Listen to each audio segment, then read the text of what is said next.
კიდევ ერთი უმძიმესი საქმე, რომელზეც ხელისუფლება კითხვებს არ პასუხობს. შინაგან საქმეთა სამინისტროში დაწყებული არის გამომძიება. დაველოდოთ გამოძიებას. ყველას მოუწოდეთ, რომ წინასწარი დასკვნებისგან თავი შევიკავოთ.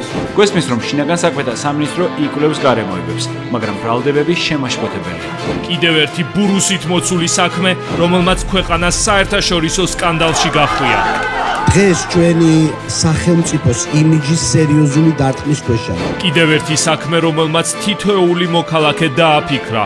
ვარ თუ არა დაცულები ჩვენ ქვეყანაში, სადაც კამერებით აღჭურვილ ქუჩაზე, იქ სადაც რამდენიმე მეტრში სახელმწიფო უსაფრთხოების სამსახურის შენობა, საგარეო საქმეთა სამინისტრო, საქართველოს პარლამენტი და მთავრობის ადმინისტრაცია მდებარეობს, შეიძლება ადამიანს თავზე ტომარა წამოაცვან და გაიტაცონ.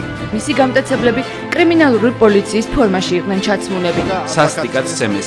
მას ორი ნეკნი და თავი აქვს გადახილი. მათი ან უნიათობით, ან კოლაბორაციონიზმით მოხდა ეს უტიფარი დანაშაული. საქმე, რომელმაც სამოქალაქო სექტორი, ჟურნალისტები და ოპოზიცია ქუჩაში სასტვენებით გამოიყვანა. გადაუგდეთ პირდაპირ მგელს ხახაში. ეს არის კულირსის აქციელი. თავზე ხო დაგვაცხეს რაფი. ხო დაგვახიეს კანონები.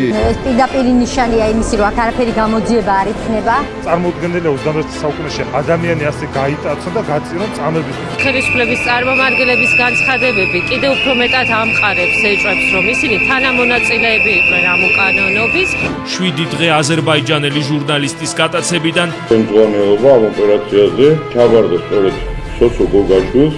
Klienat სახელმწიფო არ ჩამოშლილი. ჟურნალისტებისთვის უკვე უსაფრთხო ქვეყანა აღარა ვართ. უნდა დადგეს შესაბამისი სახელმწიფო სტრუქტურების პასუხისმგებლობის საკითხი. უნდა დაამწყრივდნენ და უნდა წავიდნენ იმ თანამდებობებიდან. დღეს ყველა ერთად ვიკრიბებით არჩევანის სტუდიაში. ჟურნალისტები, სამოქალაქო სექტორი, ოპოზიცია და ადამიანის უფლებათა დამცველები.